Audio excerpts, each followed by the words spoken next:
Assalamualaikum warahmatullahi wabarakatuh. Alhamdulillah, nahmaduhu wa nasta'inuhu wa nastaghfiruh wa na'udzu billahi min shururi anfusina wa min sayyiati a'malina. May yahdihillahu fala mudilla lahu wa may yudlil fala hadiya lahu. Wa asyhadu an la ilaha illallah wahdahu la syarika lahu wa asyhadu anna Muhammadan 'abduhu wa rasuluh la nabiyya wa la rasula ba'dah. Allahumma shalli wa sallim ala nabiyyina Muhammad wa ala alihi wa sahbihi wa man tabi'ahu ila yaumil qiyamah, amma ba'd. Pertama-tama kita panjatkan puja dan puji syukur kehadirat Allah Subhanahu wa taala yang tidak henti-hentinya melimpahkan kepada kita semua nikmat-nikmatnya, terutama adalah nikmat Islam. Demikian pula nikmat taufik dimudahkan kita oleh Allah Subhanahu wa taala untuk melangkahkan kaki kita menuju rumahnya, melaksanakan salah satu perintahnya, yaitu salat subuh berjamaah, dan kemudian kita menyempatkan hadir di majlis ilmu atau majlis ta'lim.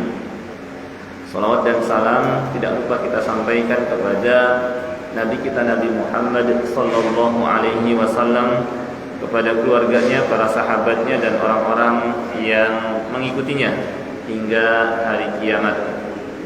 Seperti biasa pada Ahad ba'da subuh pekan kedua ini kita mempelajari materi fikih, dan karena insyaallah beberapa hari ke depan ya kita akan memasuki bulan Ramadan, maka pembahasan pada kesempatan kali ini adalah terkait dengan bulan Ramadan, puasa Ramadan. Di sini saya ada materi terkait dengan hadis-hadis seputar bulan Ramadan, terkait dengan puasa Ramadan dan beramal saleh pada bulan Ramadan. Posisinya ada di blog saya, di blog ini ya, Wawasan Keislaman ini ya. Kalau nanti di rumah mau lihat di HP masing-masing di blog ini, kemudian di menu hadis, klik, maka akan tampil seperti ini. Kita geser ke bawah ya, kita lihat materi dengan judul, nah ini, fadilah beramal di bulan Ramadan. Diklik. Maka di sini kita akan menemukan hadis-hadis sahih seputar puasa Ramadan. Ya, jadi di sini saya akan sampaikan hadis-hadis seputar bulan Ramadan. Berikut penjelasan secara garis besar atau secara singkat saja. Insyaallah mudah-mudahan semua bisa dibacakan. Maka saya hanya menyampaikan secara singkat penjelasannya. Baik.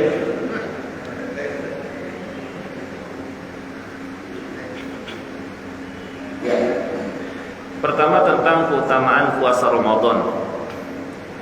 Rasulullah sallallahu alaihi wasallam bersabda, Allah Subhanahu wa taala berfirman. Jadi hadis ini hadis qudsi. Cuma tidak semuanya hadis qudsi, selebihnya hadis nabawi. Ya. Saya bacakan, Allah Subhanahu wa taala berfirman, kullu amali ibni adam lahu illa shiyam fa innahu li wa ana ajzi bih. Nah, sampai di sini hadis qudsinya ya. Artinya semua amal anak Adam adalah untuknya, untuk anak Adam, untuk manusia. Fa innahu li illa shiyam, kecuali puasa. Fa innahu li, sesungguhnya puasa itu untukku. Wa ana ajzi bih, akulah yang akan sendiri membalasnya. Apa maksud firman Allah Ta'ala, semua amal anak Adam adalah untuknya, untuk anak Adam, kecuali puasa itu untukku ya. Ada beberapa tafsir dari para ulama terkait dengan firman Allah ini ya. Tafsir yang pertama adalah bahwa amalan selain puasa itu berpeluang dilakukan karena manusia atau riya ya. Beda dengan puasa, peluang untuk terjadinya riya sangatlah kecil ya, sangatlah kecil. Kenapa? Karena amal-amal yang lain kelihatan prakteknya. Seperti sholat, ada prakteknya dengan berdiri, dengan ruku, dengan sujud, kelihatan. Orang bisa bedakan antara orang yang sholat dengan orang yang tidak sholat. Demikian pula sedekah, itu kelihatan prakteknya dengan memberikan harta. Demikian pula dengan haji, ada prakteknya.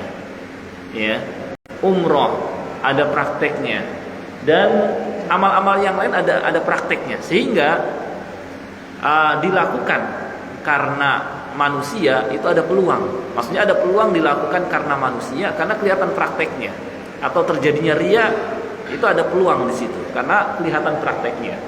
Beda dengan puasa, nggak kelihatan prakteknya, dan kita nggak bisa bedakan seseorang antara orang yang berpuasa dengan orang yang tidak berpuasa.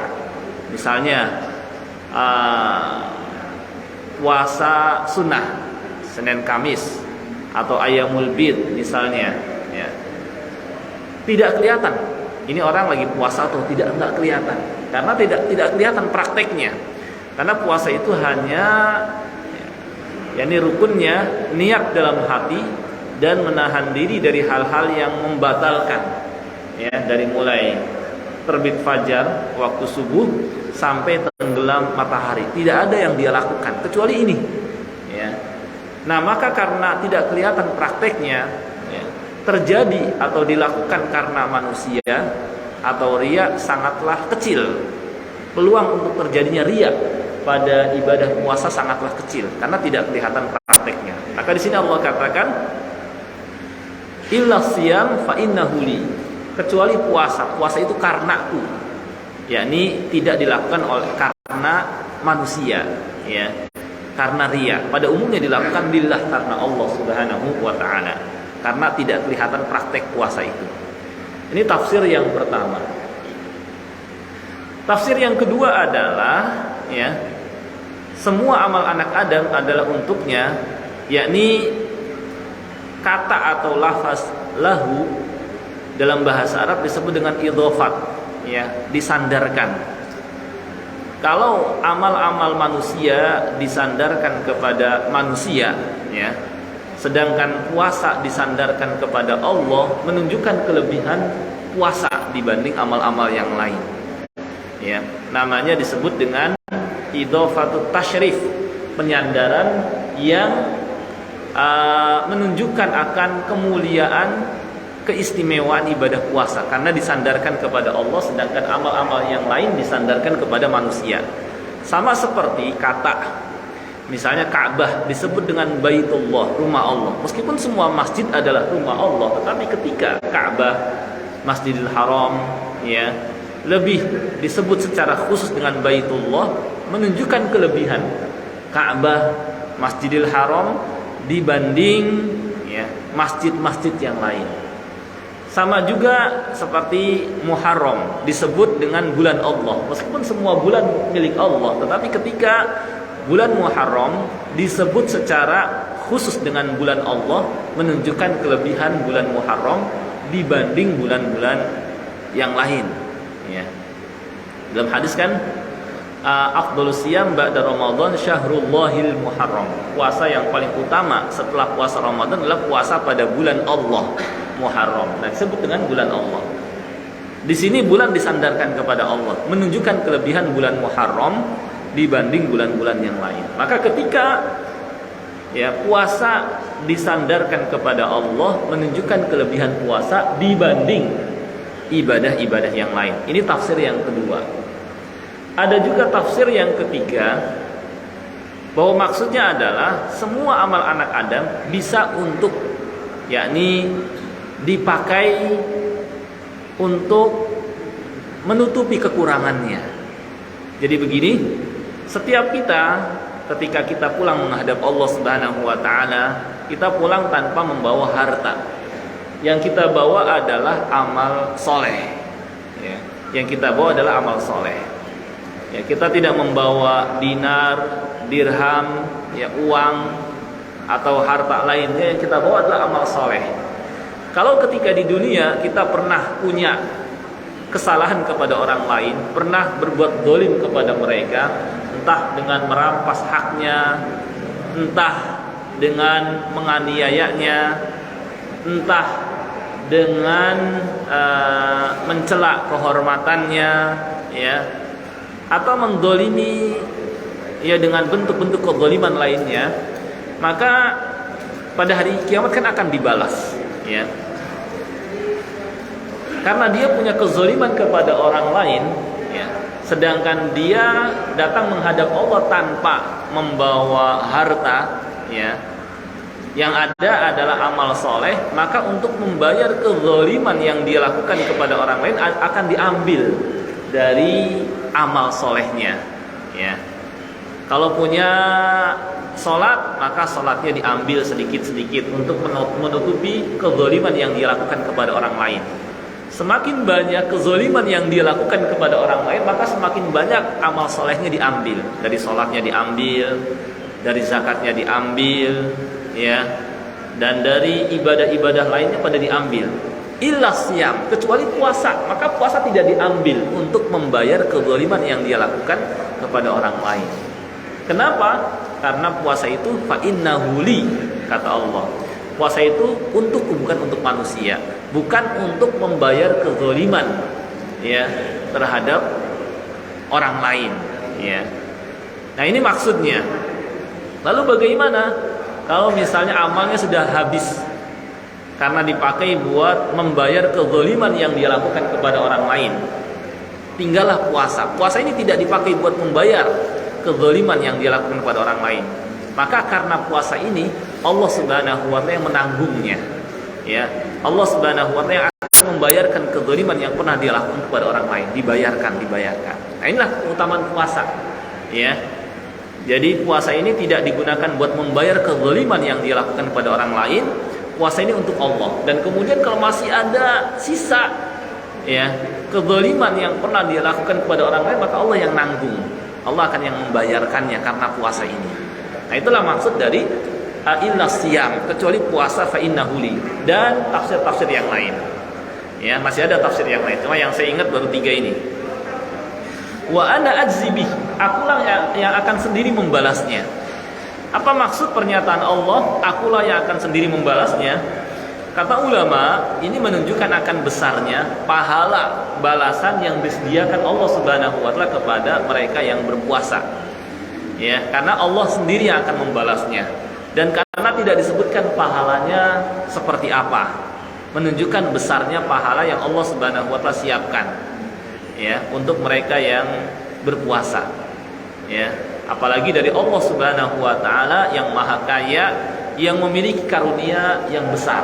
Maka kalau Allah Subhanahu wa taala sudah mengatakan akulah yang akan sendiri membalasnya, menunjukkan besarnya balasan pahala yang Allah Subhanahu wa taala berikan kepadanya. Sama seperti perkataan seorang orang kaya, dia manggil tukang itu diminta, tolong buatkan buat saya rumah yang bagus, yang rapi, yang menarik, yang layak, ya. Nanti saya akan kasih, tenang aja. Nah, ketika dia menyatakan seperti itu, ya berarti menunjukkan akan besarnya pemberian yang akan diberikan kepada tukang ini. Apalagi dari Allah Subhanahu wa taala yang Dzul Fadlil Azim, memiliki karunia yang sangat besar. Maka menunjukkan besarnya pahala yang Allah Subhanahu wa taala sediakan buat mereka yang berpuasa, ya. Nah, ini maksudnya. Nah, sampai di sinilah hadis kudusinya. Selebihnya adalah hadis nabawi, sabda Nabi sallallahu alaihi wasallam. Kata Nabi sallallahu alaihi wasallam, "Wasyamu junnah." Puasa itu perisai. Perisai atau tameng biasa digunakan oleh orang yang berperang untuk melindungi dirinya dari serangan musuh, dari bahaya. Maka seperti inilah keadaan puasa. Dapat menjadi pelindung, dapat menjadi tameng, dapat menjadi perisai dari apa yang membahayakan. Dan tidak ada sesuatu yang paling berbahaya daripada masuk ke dalam neraka. Nah, puasa ini, mereka yang berpuasa punya pelindung dari masuk ke dalam neraka. Kenapa? Karena puasa itu akan memberikan syafaat, ya, membela dia di hadapan Allah Subhanahu wa taala supaya nggak masuk neraka, ya. Puasa, kata Nabi Shallallahu Alaihi Wasallam, asyam wal Quran yashfa'ani lil abdi yaumal qiyamah. Puasa dan Al Quran akan memberikan syafaat pembelaan kepada seorang hamba pada hari kiamat. Yaqulu siyam, puasa akan berkata, Rabbi mana'tuhu ta'am wa syarab fasyafi'ni fi. Ya Rabbi, dulu ketika di dunia saya cegah dia dari makan, saya cegah dia dari minum, izinkan saya bela dia. Ya. Karena puasa ini amal yang mulia di sisi Allah, ibarat seorang yang terhormat, kata-katanya didengar, maka diizinkan memberikan syafaat atau pembelaan. Sama seperti dalam persidangan, seorang dihukum mati, divonis mati oleh seorang hakim, tapi kemudian ada seorang bangkit, ya, dan memberikan pembelaan, ya, kepadanya. Dan orang ini mulia dan terhormat di hadapan hakim. Wahai hakim, jangan hukum mati dia, karena dia punya kebaikan ini, punya kebaikan itu, punya jasa ini, punya jasa itu. Dan kata-katanya didengar oleh hakim. Akhirnya nggak jadi. Nah seperti inilah, ya, orang yang berpuasa akan dibela oleh puasanya. Maka beruntunglah mereka yang berpuasa, karena akan dibela oleh puasanya itu, ya, sehingga nggak jadi masuk neraka. Inilah maksud wasiyamu junnah. Demikian pula junnah di sini adalah bisa juga sebagai junnah minal ma'asi, perisai, pelindung dari terjatuh ke dalam maksiat. Karena orang yang berpuasa terlatih atau dilatih oleh Allah Subhanahu wa ta'ala untuk mengendalikan nafsunya. Sedangkan nafsu, kata Allah Subhanahu wa ta'ala, wa inna nafsa la'ammaratun bisu, biasa mengajak pemiliknya untuk berbuat maksiat. Ya, nafsu, kata Allah, biasa mengajak pemiliknya untuk melakukan maksiat. Belum lagi ditambah dengan bisikan dari setan yang mendorongnya berbuat maksiat. Nah, orang yang berpuasa dilatih mengendalikan nafsu, sebagaimana dia menahan dirinya dari makan, minum, dan hal yang dia sukai. Dilatih supaya mampu punya pengendalian diri. Dan ini lebih dapat memperbaiki kondisi seseorang dengan adanya syariat puasa. Dilatih nahan diri. Maka kalau kita lihat banyak orang mudah mengikuti hawa nafsu, mudah melakukan kemaksiatan, kejahatan, itu karena nggak punya pengendalian diri. Maka orang yang berpuasa punya pengendalian diri kuat, ya, dari ajakan-ajakan yang mengajaknya berbuat maksiat, melakukan kejahatan. Oleh karenanya orang yang bertakwa paling dekat kepada takwa. Orang yang berpuasa paling dekat kepada takwa. Ya, karena kata Allah, la'allakum tattaqun, agar kalian bisa menjadi orang yang bertakwa. Karena puasa ini melatih dia untuk nahan diri dari mengerjakan larangan Allah dan membiasakan melaksanakan perintah Allah. Puasa perintah yang berat. Ketika seseorang mampu melakukannya, maka insya Allah amal-amal yang lain jadi ringan. Nah, ini keadaan puasa membuat seorang punya pengendalian diri, ya. Kalau kita lihat remaja-remaja, ya, yang gampang tersulut, ya, atau istilahnya diajak tawuran, ya, mudah menurutinya, ya, diajak tawuran gampang ikuti, itu karena apa? Nggak punya pengendalian diri. Maka puasa ini paling efektif untuk melatih seseorang nahan diri. Jangan. Maka kata Nabi Shallallahu Alaihi Wasallam, wa idza kana yaumu shaumi ahadikum, apabila salah seorang di antara kalian sedang berpuasa, fala yarfus, maka jangan berkata kotor, wala yaskhab, dan jangan berteriak-teriak. Maksudnya apa? Ya, ketika seorang berpuasa, di samping dia nahan diri dari makan, dari minum, hendaknya juga dia tahan lisannya, ya, dari baik seperti yang ringan saja, seperti berkata kotor saja jangan. Berteriak-teriak juga jangan, apalagi yang besar, apalagi yang jelas-jelas keharamannya, seperti, ya, dusta, seperti ghibah, ngomongin orang, seperti namimah, ya, ngadu domba, tentu lebih diharamkan lagi. Jadi orang yang berpuasa juga dilatih nahan lisannya berdasarkan kata-kata fala yarfus, maka jangan berkata kotor, wala yaskhab, dan jangan berteriak-teriak, ya. Di samping nahan lisan juga nahan diri, ya. Kata Rasulullah sallallahu alaihi wasallam, fa in sabbahu ahadun aw qatala, kalau ketika dia sedang berpuasa ada orang yang mencaci maki dia mencela dia, yang membuat dirinya emosi, marah, au qatalahu, atau mengajaknya berkelahi, bertengkar, tawuran, ya. Apa sikapnya? Nabi Shallallahu alaihi wasallam memberikan saran yang sangat efektif sekali. Falyakul, katakan kepada orang tersebut, inni mur'un shaim, saya sedang puasa. Apa maksud pernyataan ini?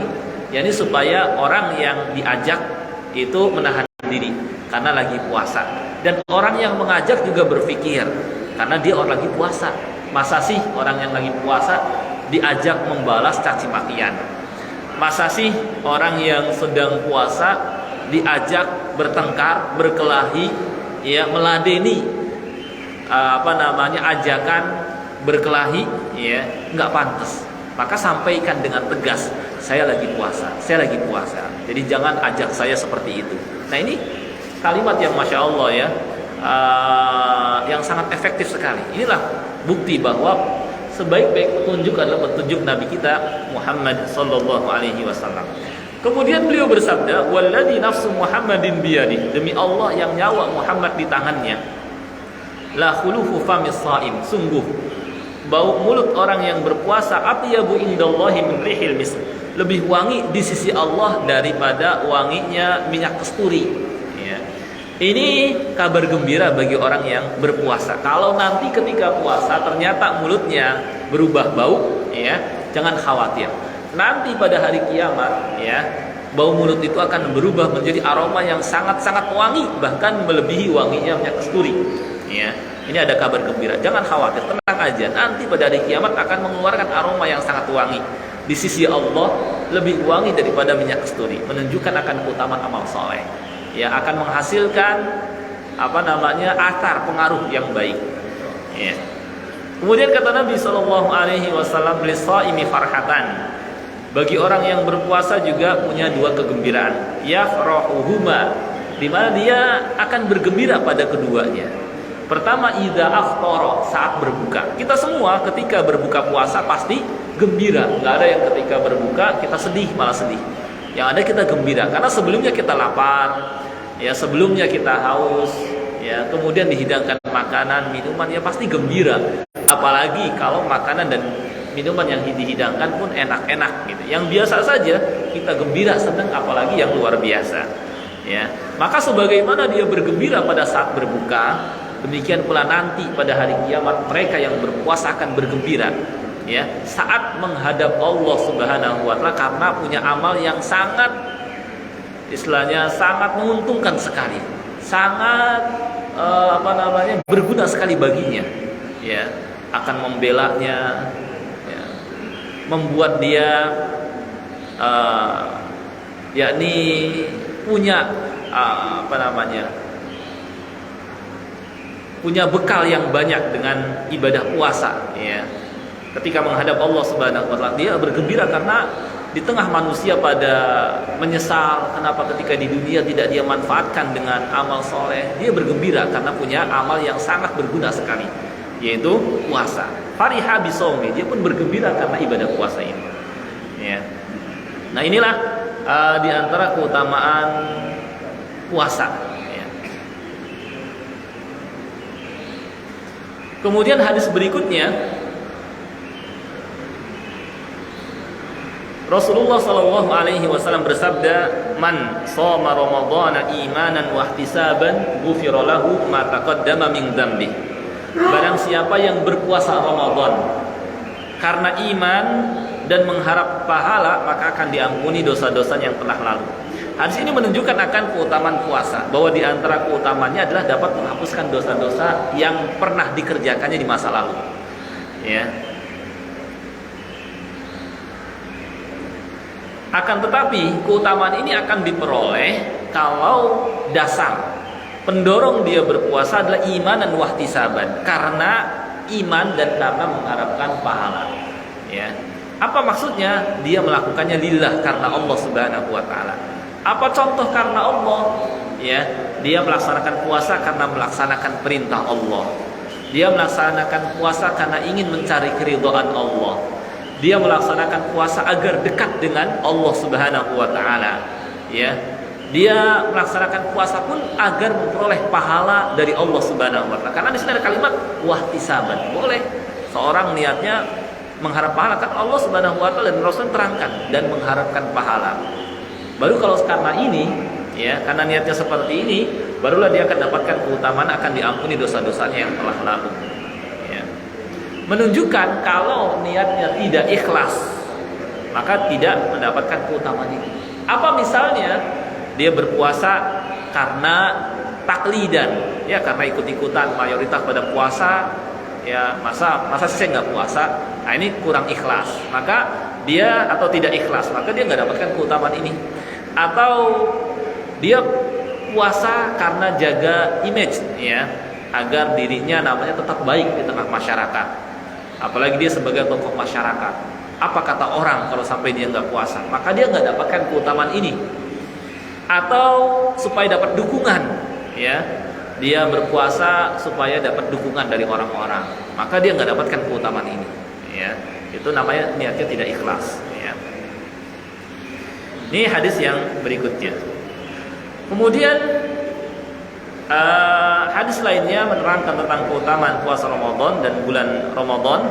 Kata Rasulullah sallallahu alaihi wasallam, "Atakum syahrul Ramadan syahrun mubarak." Telah datang kepada kalian bulan Ramadan, bulan yang penuh dengan keberkahan. Apa maksud keberkahan di sini? Banyak kebaikannya. Amal soleh dilipat gandakan, pahala dilipat gandakan pada bulan Ramadan. Ya, penuh dengan keberkahan. Ya. Beda dengan bulan-bulan yang lain. Ya, memang amal soleh, satu amal soleh karena karunia Allah dilipat gandakan menjadi 10. Tapi untuk Ramadan Allah lipatkan berkali-kali lipat. Ini maksud penuh dengan keberkahan, penuh dengan kebaikan. Ya, maka sayang ketika seorang memasuki bulan Ramadan tidak dia isi dengan amal soleh. Faradallahu alaikum siyamah. Allah mewajibkan kepada kalian untuk berpuasa pada bulan Ramadan. Ya. Bulan Ramadan juga kata Nabi sallallahu alaihi wasallam tuftahu fihi abwabus sama. Pada bulan Ramadan pintu langit, dalam riwayat lain pintu surga dibuka, ya. Pintu surga dibuka. Bisa secara hakiki, ya. Dan majazi, ya. Hakikinya betul-betul dibuka. Ya, pintu surga ada 8, semuanya dibuka. Dan bisa juga maksudnya, ya, di samping betul-betul dibuka, menunjukkan bahwa peluang untuk meraih surganya Allah Subhanahu wa taala sangat besar sekali di bulan Ramadan. Ya, bisa juga itu maksudnya. Wa tughlaqu fihi abwabul jahim, dan ditutup pada bulan Ramadan pintu-pintu neraka. Bisa secara hakiki betul-betul ditutup, atau peluang untuk melakukan amal yang memasukkan ke dalam neraka sangatlah kecil. Kenapa?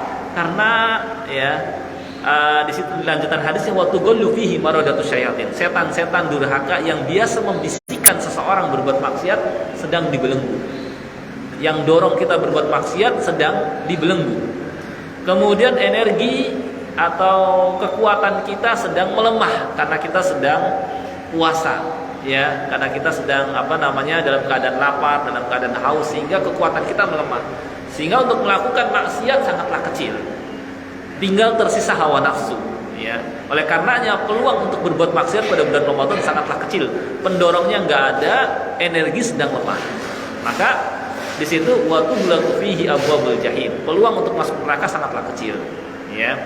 Sebenarnya kecuali kalau orang yang tidak berpuasa, ya, dan nafsunya lebih besar kepada kemaksiatan, maka masih saja berbuat maksiat. Itu berarti kecenderungannya kepada maksiat lebih besar. Ya. Fihi lailatun hiya khairum min alfi syahr. Pada bulan Ramadan ada malam yang lebih baik daripada 1000 bulan. Ya. Maksudnya apa? Beribadah bertepatan dengan malam tersebut melebihi, ya, bukan mengimbangi, tapi melebihi ibadah yang dilakukan selama 1000 bulan. Ya. Inilah malam Lailatul Qadar. Ya, malam Lailatul Qadar. Kalau seseorang beribadah bertepatan dengan malam tersebut, maka mengungguli ibadah yang dilakukan oleh seseorang selama 1000 bulan atau 83 tahun. Ya. Dan ini adalah karunia Allah untuk umat Nabi Muhammad sallallahu alaihi wasallam dengan usia mereka yang pendek-pendek 60, 70 dan sedikit yang melampauinya. Ya, kata Nabi sallallahu alaihi wasallam, "A'maru ummati baina sittin ila sab'in wa qalla ma yajuzu dzalik." Umur umatku rata-rata 60, 70 dan sedikit yang melampaui, tetapi dengan mendapatkan malam Lailatul Qadar seakan diberi usia yang panjang yang dia isi dengan ketaatan kepada Allah Subhanahu wa taala. Ya. Dibanding dengan umat-umat terdahulu yang usianya pada panjang-panjang. Bagaimana misalnya Nabi Nuh alaihi salam, dakwah beliau saja, beliau mendakwahi kaumnya selama 950 tahun. Sebagaimana firman Allah taala, "Walaqad arsalna Nuhan ila qaumi." Sungguh kami telah mengutus Nuh kepada kaumnya.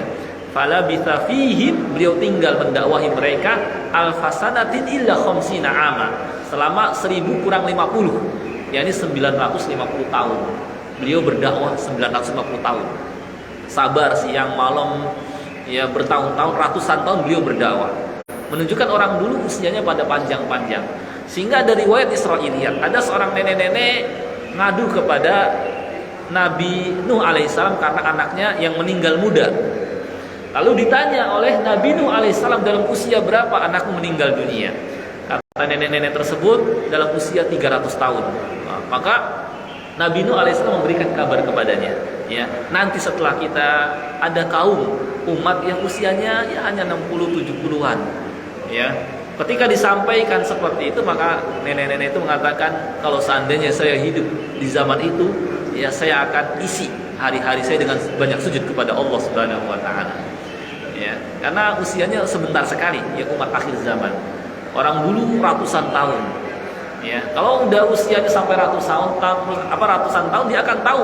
Ya, mungkin di Indonesia tahu 200 tahun yang lalu gimana keadaannya, 300 tahun yang lalu bagaimana keadaannya, 400 tahun yang lalu bagaimana keadaannya, masih sepi, nggak ada bangunan-bangunan, ya hutan, ya dia tahu.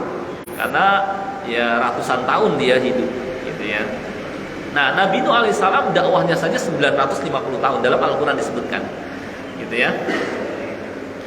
Nah, maka dengan usia kita yang pada pendek-pendek, ya Allah kasih Lailatul Qadar, yang kalau dia mengisi malam tersebut dengan amal soleh, dengan qiyamul lail, dengan membaca Al-Quran, seakan-akan seperti umat-umat terdahulu yang usianya pada panjang-panjang, yang dia isi dengan ketaatan kepada Allah Subhanahu wa taala. Maka kata Nabi sallallahu alaihi wasallam, "Man hurima khairuha faqad hurim." Barang siapa yang terhalang dari mendapatkan kebaikan dan keutamaan malam Lailatul Qadar atau bulan Ramadan secara umum, faqad hurim, maka dia adalah orang yang malang. Rugi sekali kesempatan untuk meraih pahala yang banyak, membawa bekal yang banyak, tapi dia tidak manfaatkan.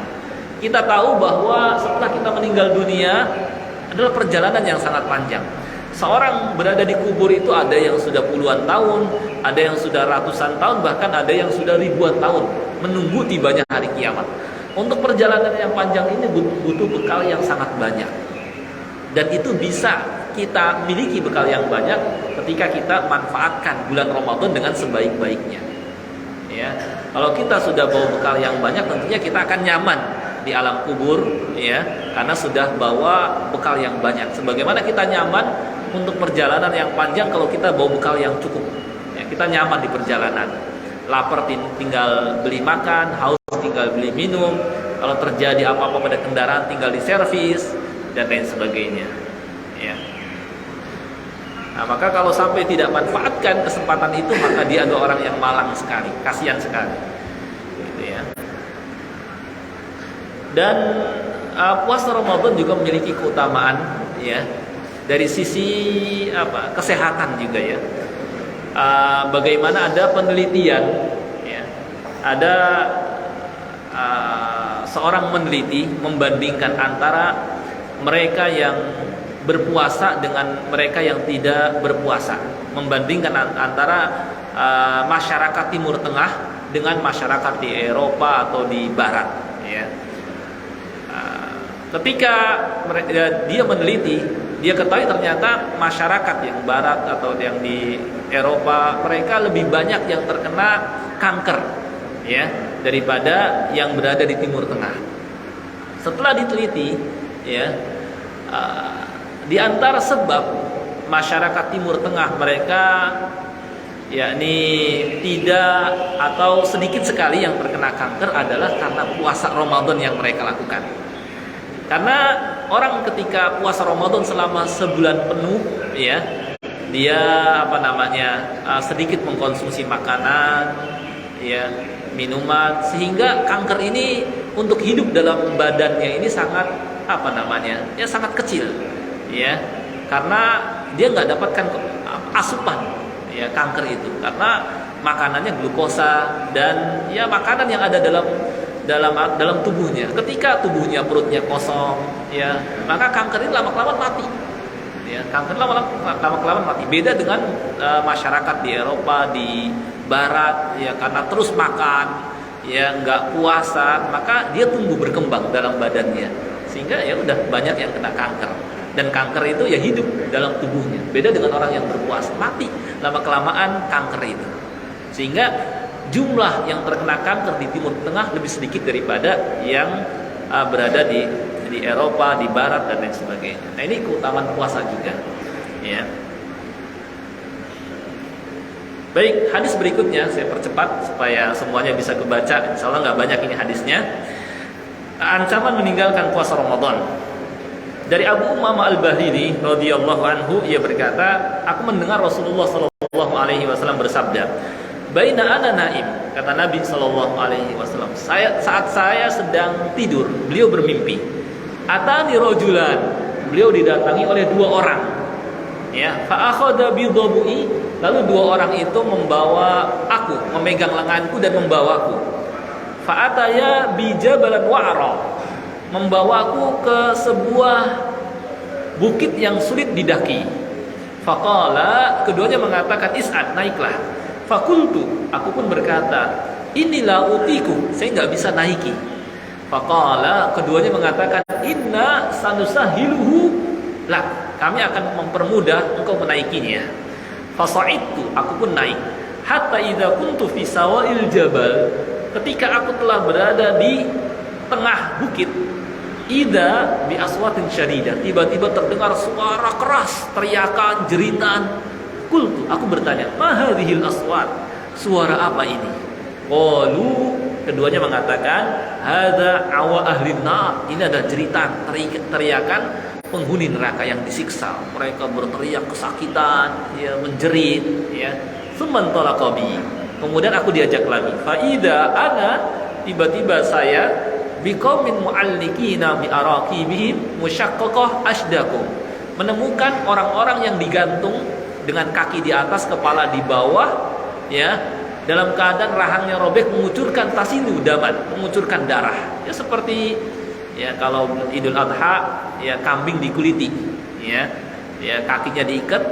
Kalau kambing udah nggak ada kepalanya, ini masih ada kepalanya, ya, dalam keadaan disiksa, rahangnya robek, mengucurkan darah, ya. Qultu, aku bertanya, man haula, siapa mereka ini? Kata kedua yang membawaku, alladzina yuftiruna qabla tahillati shaumi, mereka adalah orang-orang yang berbuka sebelum tiba waktunya. Masih puasa, cuma berbuka sebelum tiba waktunya, sudah terkena ancaman ini. Lalu bagaimana yang tidak berpuasa sama sekali? Naudzubillah min dzalik, ya. Ya. Nah, ini orang yang meninggalkan puasa, yang berbuka sebelum tiba waktunya, ini nanti pada akan disiksa seperti ini, ya. Seperti ya, kambing-kambing ketika dikuliti, ya, keadaannya seperti itu, disiksa. Ya, naudzubillah min dzalik. Menunjukkan besarnya dosa meninggalkan puasa Ramadan. Baik, hadis berikutnya, ancaman tetap berbuat maksiat di bulan Ramadan. Kata Nabi sallallahu alaihi wasallam, "Man lam yada' qaula zur wal amal bihi, falaysa lillahi hajatun fi ayyada'a ta'amahu wa syarabah." Barang siapa yang tidak berhartanya, yang dia dapatkan hanya lapar, hanya haus saja. Sebagaimana dalam hadis yang lain, rubba shaimin laisa lahu min siyamihi illa al-ju'. Betapa banyak orang yang berpuasa, dia tidak mendapatkan pahala dari puasanya selain lapar dan haus saja. Ya, ini sebabnya apa? Ya, karena dia melakukan amal-amal yang dapat membuat sia-sia pahala amalnya, pahala puasanya. Ya. Maka ketika kita puasa, di samping kita menahan diri dari makan, minum, juga hendaknya kita tahan lisan kita, tahan tangan kita, ya, dari melakukan kejahatan, kemaksiatan yang ini dapat membuat pahala puasa kita jadi terhapus. Seperti kalau terkait dengan lisan, seperti tadi, berdusta, ghibah, namimah, ini dapat membuat membuat pahala kita jadi sia-sia. Secara hukum sah puasanya, dia nggak perlu mengqadha. Cuma kan sayang kalau sudah puasa tapi tidak mendapatkan pahala apa-apa selain lapar dan haus saja. Ya. Nah ini, kata sebagian ulama, betul puasa itu perisai pelindung seseorang. Tapi kalau perisai tersebut bolong, maka gimana akan melindungi? Ya, ibarat dalam perang, ya, bawa perisai, cuma perisainya banyak yang bolong, ya. Maka ketika ada orang yang nusuk dengan tombak, dengan pedang, ya bisa tembus. Ya, seperti inilah orang yang ketika puasa dia gibahin orang, dia berkata dusta, dia ngadu domba dan melakukan kemaksiatan lainnya, membuat perisainya dibolong. Ya, akhirnya kena juga serangan musuh. Seperti itu perumpamaannya.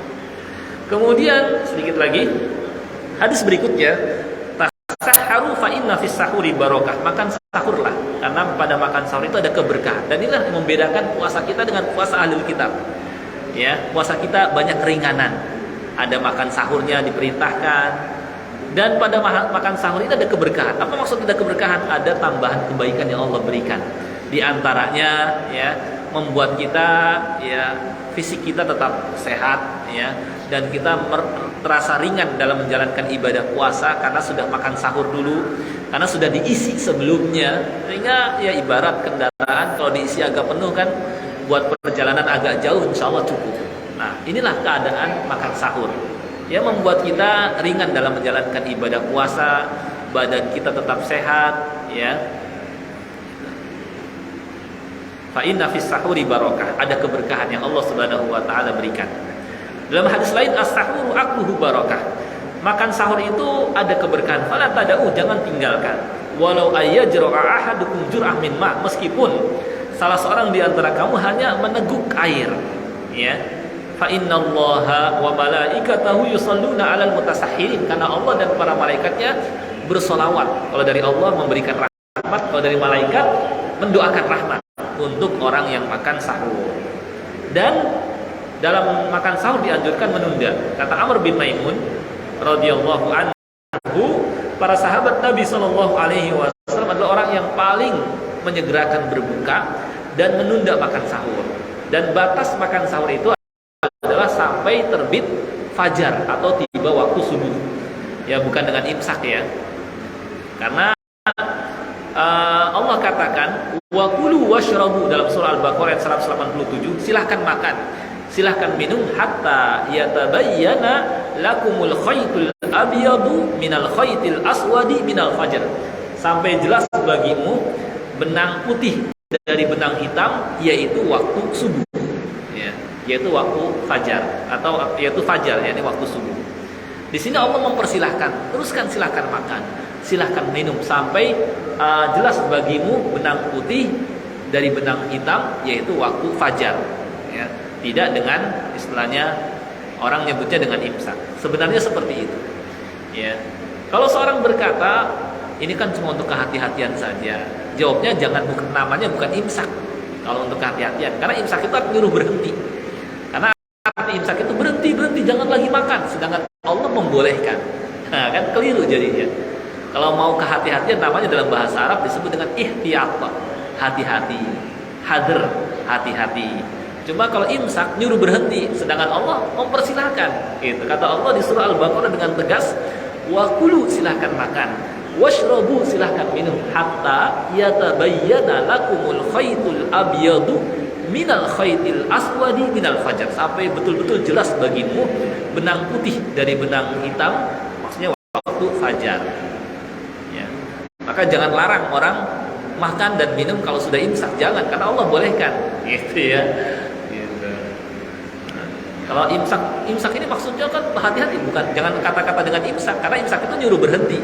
Amsiku dalam bahasa Arab jadi berhentilah, ya jangan larang berhenti, gitu. Kalau mau ganti bahasanya, ihtiyat, hati-hati.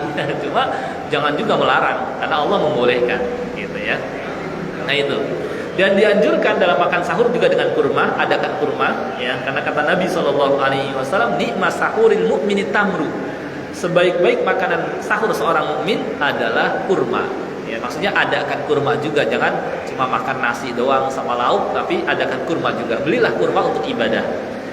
Kemudian juga ketika kita sedang menjalankan ibadah puasa, amalan lainnya diantaranya dengan manfaatkan dengan berdoa.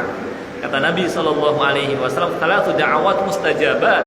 Ada 3 doa mustajab. Da'watus shaim, doa orang yang berpuasa. Wa da'watul madlum, doa orang yang teraniaya. Wa da'watul musafir, dan doa orang yang sedang safar, ya. Kemudian bagaimana ketika kita puasa, ya kita lupa misalnya makan dan minum karena biasanya makan dan minum. Kata Nabi SAW, man akala nasiya wa huwa shaim falyutimma shaumah.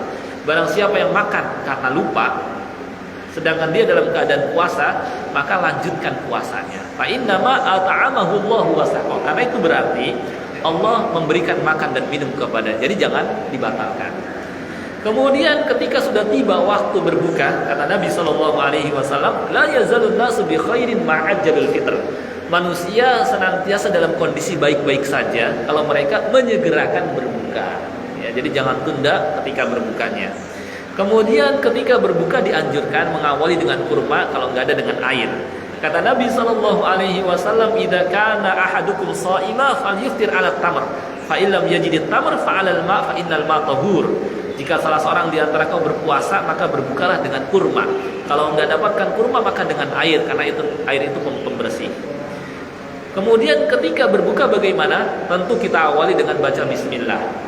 Setelah kita baca bismillah, barulah kita makan kurma kah, minum air, barulah kemudian kita membaca doa ini. Dhahabad dhama wa qallatil uruqa wa thabatal ajru insyaallah. Telah hilang rasa haus, telah basah tenggorokan, dan semoga pahala tetap didapat. Ya. Ini doa ketika berbuka puasa. Kemudian sedikit lagi keutamaan kalau kita melakukan sholat tarawih bersama imam hingga selesai.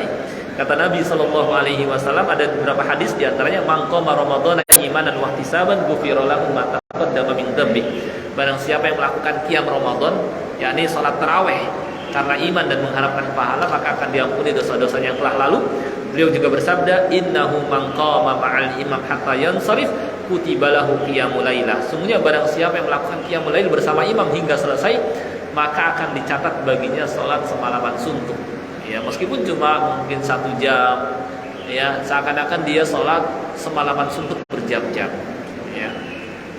Dan yang terakhir sampai sini aja, juga hendaknya kita memperbanyak bersedekah. Hendaknya kita tingkatkan sedekah. Kalau mungkin di luar Ramadan kita sedekah cuma 10.000, jadi Ramadan bisa 30.000, 50.000. Kalau biasa cuma 50.000, tingkatkan jadi 100.000 misalnya, ya. Karena seperti di keadaan Rasulullah SAW, beliau adalah orang yang paling dermawan, dan kedermawanan beliau lebih kelihatan lagi pada bulan Ramadan, ya, meningkat, ya, meningkat, ya.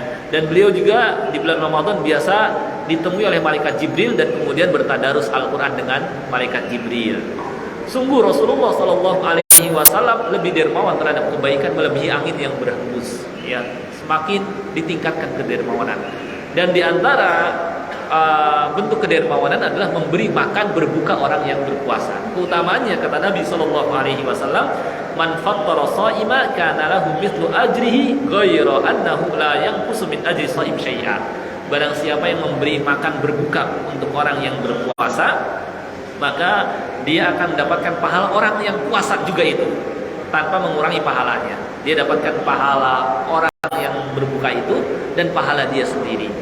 Maka alhamdulillah masjid-masjid sudah istilahnya dari sekarang kadang-kadang membuat list siapa yang siap memberi makan berbuka pada Ramadan tanggal 1, siapa yang tanggal 2, siapa yang tanggal ini. Bagus sekali, supaya masyarakat mendapatkan bagian pahala. Nah, itu bisa kita berlakukan seperti itu.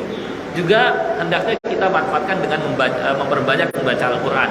Kalau kita lihat generasi terdahulu, ya mereka berkali-kali mengkhatamkan Al-Quran di bulan Ramadan. Jangan sampai nggak khatam sama sekali.